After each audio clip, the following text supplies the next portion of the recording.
It was a frosty December evening in the North Pole, and Santa Claus was busier than ever preparing for Christmas. The elves were humming cheerful tunes as they packed gifts, polished sleigh bells, and prepared the reindeer for their big night. Everyone was filled with excitement. But suddenly, the cheerful air turned dark. A huge shadow swept across the snowy sky. Whoosh! A mighty dragon landed with a thunderous roar in the middle of Santa's workshop. Oh no! The dragon's scaly tail knocked over candy canes and toppled stacks of toys. Before anyone could stop him, the dragon scooped up Santa Claus and flew away, leaving a trail of smoke behind. All the elves were devastated. What will happen to Christmas now? They sobbed. But one tiny elf named Bruno stood tall and determined. He was small, but his courage was as big as the North Pole itself. Don't worry, everyone. I'll rescue Santa and bring him back, declared Bruno, grabbing his backpack and setting off on a daring adventure. The jungle of letters. Bruno's journey led him into a mysterious jungle filled with giant glowing letters. As he stepped carefully through the dense trees, a floating letter A appeared before him. "Halt, brave elf," said the letter. "If you wish to pass, you must tell me my name and spell it correctly." Bruno smiled. "That's easy. You are the letter A, and your spelling is A exclamation mark." The letter twirled happily in the air and handed Bruno a piece of a map. "Well done, little elf. Take this piece to help you find the dragon." Bruno tucked the map piece into his pocket and walked further into the jungle. Soon, another glowing letter appeared. It was the letter B. "Stop right there," said B. "You must tell me my name and spell it correctly to earn the next piece of the map." Bruno nodded confidently. "You are the letter B, and your spelling is B." B laughed and gave him another piece of the map. "Great work, keep going, and good luck."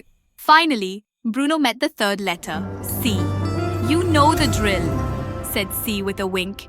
"What's my name and how do you spell it?" Bruno replied, "You're the letter C, and your spelling is C." "Correct," said C, handing Bruno the final piece of the map. "Now you have all the pieces to find the dragon's lair. Be brave, little elf." Bruno pieced the map together and saw that it pointed to a dark cave at the edge of the jungle. That was where the dragon had taken Santa. Bruno arrived at the dragon's lair. The entrance was enormous and smoke curled out of it.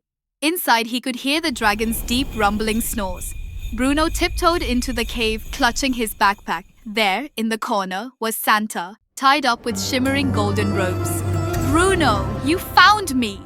whispered Santa, his eyes twinkling with relief. But before Bruno could untie him, the dragon woke up. "Who dares enter my lair?" roared the dragon, his fiery breath lighting up the cave. Bruno took a deep breath and remembered the magical spell he had learned from the glowing letters.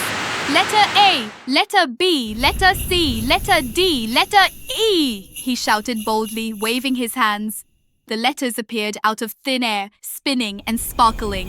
They swirled around the dragon, creating a magical barrier. The dragon roared and tried to escape, but the letters were too strong. With one last growl, the dragon shrank smaller and smaller until he was no bigger than a kitten. Bruno scooped up the tiny dragon and set him outside the cave. "You're not so scary now," he said with a grin. With the dragon defeated, Bruno untied Santa and they hurried back to the North Pole on a magical sleigh. When they arrived, all the elves cheered and hugged Bruno. "You did it! You saved Santa and Christmas!"